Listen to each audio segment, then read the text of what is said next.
ওই জগতে হারিয়ে যান, লাথি মারেন পৃথিবীটাকে, জাস্ট ছুঁড়ে ফেলে দেন এই দুনিয়ার রং তামাশাকে। আপনি জানেন রবি বিন হোসেন, শেষ আমার কথা শেষ, রবি বিন হোসেন, কষ্ট হচ্ছে আপনাদের। রবি বিন হোসেন একজন খায়রুত তাবেঈ, যিনি নিজের ঘরের বেডরুমে কবর করেছেন। কোথায় কোথায়? আমাদের চট্টগ্রাম হালি শহরের কোনো বেডরুমে যদি কবর করে পোলাপাইন বাপকে রাখবে ঘরে? একটা বেডরুম মিনিমাম 5,000 টাকা ভাড়া, ম্যাক্সিমাম 10,000 টাকা ভাড়া। কত টাকা!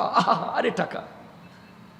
আর খায়রুত তাবেঈ রবি বিন হোসেন, উনি বেডরুমের ভিতরে কবর করেছেন, নিজের বেডরুমে একেবারে যেই সাইজের কবর কবরস্থানে হয় সেই সাইজের করে, উপরে ওরকম মজবুত দরজা রেখেছেন যাতে দিয়ে দিলে কবর মনে হয়। কেন জানেন? যখনই ওনার মনে হতো, এরা তো কোনো গুনাহ করতো না, তাবেঈ সাহাবীকে দেখেছে। আমার নবীজির ফরমান, লা তামাসসুন নারু মুসলিমান রানি ওয়ামান রাআ মান রানি, যে ব্যক্তি মুসলমান অবস্থায় আমি নবীকে দেখেছে এবং যে আমাকে দেখেছে, তাকে যে দেখেছে, একজনকেও জাহান্নামের আগুন টাচ করবে না।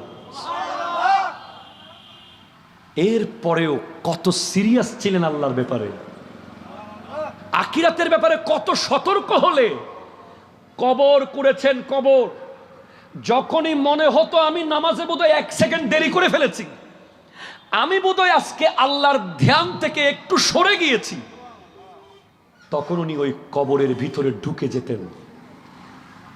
নিজে নিজে কবরে ঢুকে উপরে দরজা বন্ধ করে দিতেন, কবরে শুয়ে যেতেন আর কান্না করতেন, আল্লাহ আল্লাহ আমি কি ভুল করেছি? কোনো গুনাহ নাই, শুধু একটু একটু আল্লাহর ধ্যান থেকে সরেছে।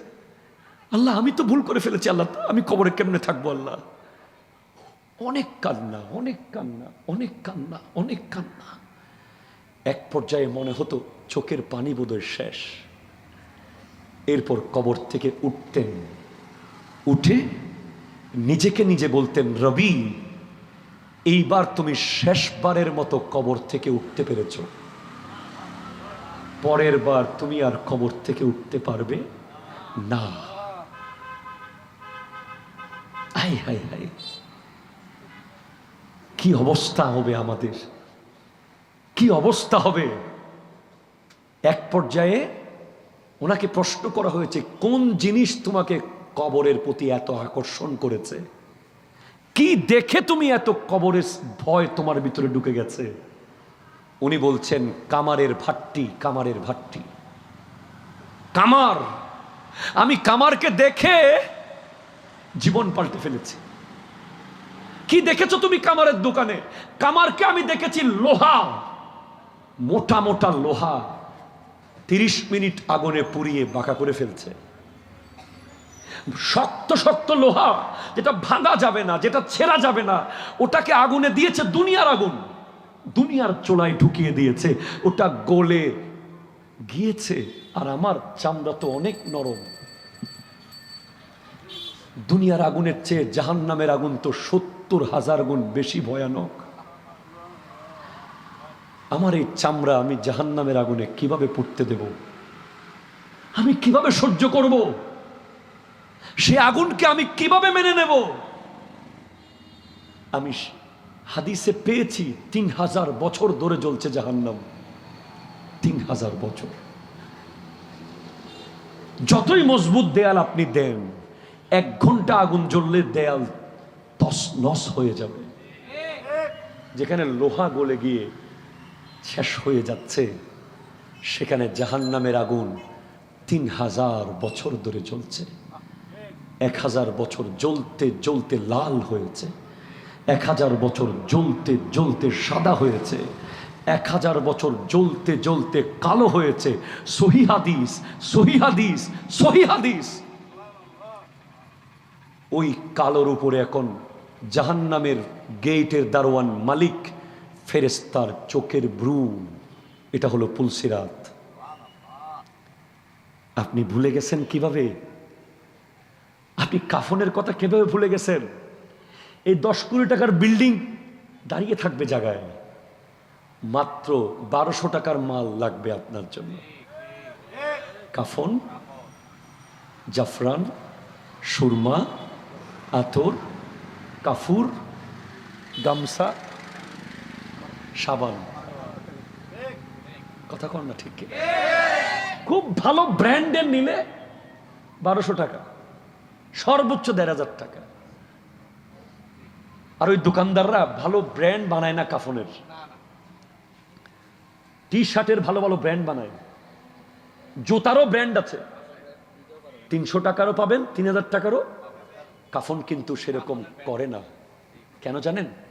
কারণ তারা জানে যে কোনো মানুষ মরে যাওয়ার পরে তাকে ব্র্যান্ডের কাফন পরানোর প্রয়োজন পড়বে না, পরিবারের কোনো মতে দিয়ে দেবে। ঠিক কিনা জোরে বলেন না? বরঞ্চ আরো কম দামিটা কিনে দেবে। দুনিয়া এমন, এটাই দুনিয়া। যতক্ষণ আপনি দাঁড়িয়ে আছেন, বন্ধু বান্ধব, জোশ, খ্যাতি, অফিস, দোকান পাট সব হুরস্তুল আপনার চলছে। জাস্ট নিঃশ্বাসটা যাওয়ার পর একটা পুরাতন বেডশিট দিয়ে আপনাকে ঢেকে দেবে, ছেঁড়া ফাটা। অনেক সময় আপনার আপনজন আপনাকে ধোয়াতে লজ্জা পাবে, ভয় পাবে, ধরবে না।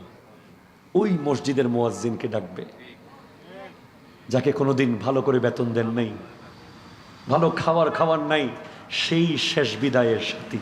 ঠিক না? ওই গাউসিয়া কমিটি বাংলাদেশ। আল্লাহু আকবার বলেন না?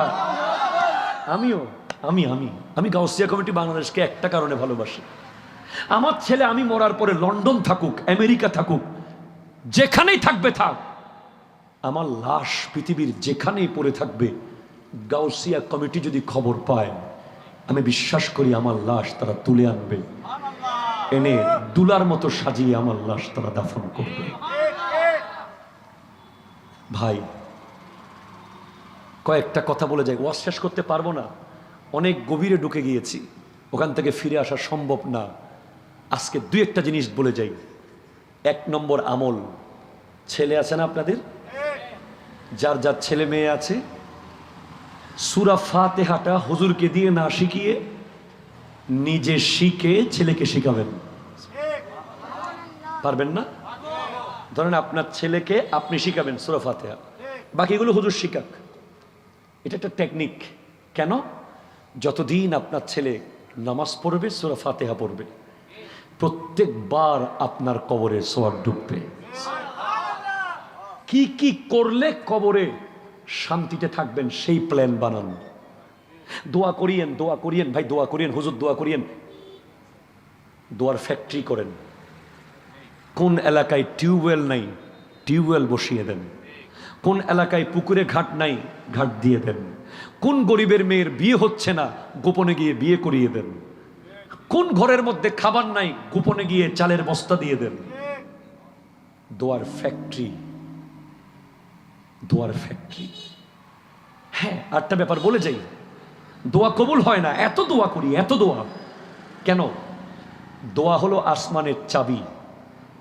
চাবি ততক্ষণ কাজ করবে না যতক্ষণ দাঁত ঠিক থাকবে না। দাঁত, চাবির দাঁত আছে না, দাঁত ঠিক থাকলেই তালা খুলবে। চাবি অনেক, দোয়া অনেক হচ্ছে, খুলতেছে না, কারণ চাবির দাঁত হলো হালাল রিজিক। আপনার পেটে 1 পয়সা যদি হারামের টাকা ঢুকে, 1000 হুজুর এনে দোয়া করলেও আপনার হকে দোয়া কবুল হবে না। আগে পেট আপনাকে হালাল করতে হবে। 1 পয়সা হারামের টাকা পেটে ঢুকলে দোয়া আপনার কবুল হবে না, এটা মাথায় রাখবেন। তাহলে সূরা ফাতিহা শেখাবেন। এরপরে অবশ্যই আজকে গিয়ে সন্তানকে, পরিবারকে ওসিয়ত করবেন, তারা যেন আপনি মরার সময় যখন সাকারাত চলবে তখন যেন সূরা ইয়াসিন পড়তে থাকে। হাদিসে পাকে আছে, কোনো মৃত ব্যক্তি দুনিয়া থেকে যাওয়ার সময় যখন সাকারাত চলে কোনো ব্যক্তির, তার পাশে বসে যদি সূরা ইয়াসিন পড়া হয় তার জান কবজ হবে পানির মতো। আরে আপনি তো ছেলেকে সেন্টেন্স শিখিয়েছেন, টেন্স শিখিয়েছেন, প্রিপোজিশন শিখিয়েছেন, তাকে জিরান শিখিয়েছেন, পার্টিসিপল শিখিয়েছেন, তাকে অ্যালজেব্রা জিওমেট্রি শিখিয়েছেন। সূরা ইয়াসিন তো শিখান নাই।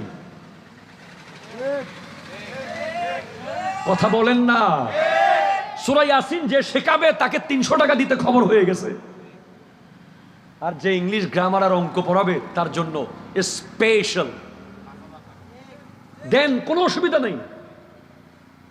সূরা ইয়াসিনটা শিখান পরিবারকে, কারণ ওই মুহূর্তে আপনাকে তারা আর কিচ্ছু দিতে পারবে না।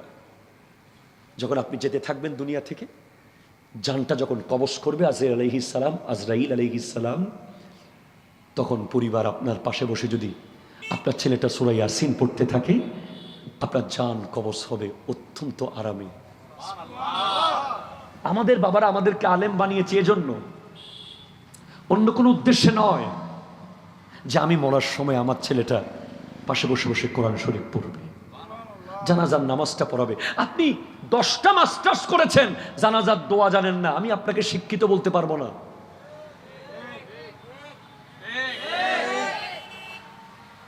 আপনার 20টা পিএইচডি থাকতে পারে, আপনি জানাজার নিয়ত জানেন না, দাফন জানেন না, কাফন জানেন না, কবরে রাখতে কেমনে হয় জানেন না। আপনি কিসের শিক্ষিত? আসল শিক্ষা তো কবরের শিক্ষা। কারণ আল্লাহ বলছেন আল্লাযী খালাকাল মাউতা ওয়াল হায়াতা। আগে আল্লাহ মৌত সৃষ্টি করেছেন, তারপর হায়াত। আগে কি সৃষ্টি করেছেন? তো মতের সিলেবাস আগে শিখবেন না, এগুলো শিখবেন, দাওয়াতুল খায়র অনুসরণ করবেন। 5 ওয়াক্ত নামাজ, ওই যে বলেছিলাম সম্পর্ক, মনে আছে? সম্পর্ক করতে চাইলে মসজিদে যায়েন, নামাজ পড়েন। আমি আর বলবো না, দূরে, অনেক দূরে চলে গেছি আমরা ওই সম্পর্ক থেকে। ওই সম্পর্কে অনেক মজা আছে আল্লাহর সাথে। আল্লাহ পাক আজকের মাহফিলকে কবুল করুক। ইনশাআল্লাহ ভবিষ্যতে কোনোদিন যদি আসি, আরো অনেক কথা বলবো। কবরের প্রস্তুতি নেওয়ার তৌফিক দান করুক। ওমা আলাইনা ইল্লাল বালাগ ওয়া আখিরু দাওয়ানা আলহামদুলিল্লাহি রাব্বিল আলামিন। ওয়া আসসালামু আলাইকুম ওয়া রাহমাতুল্লাহি ওয়া বারাকাতুহু।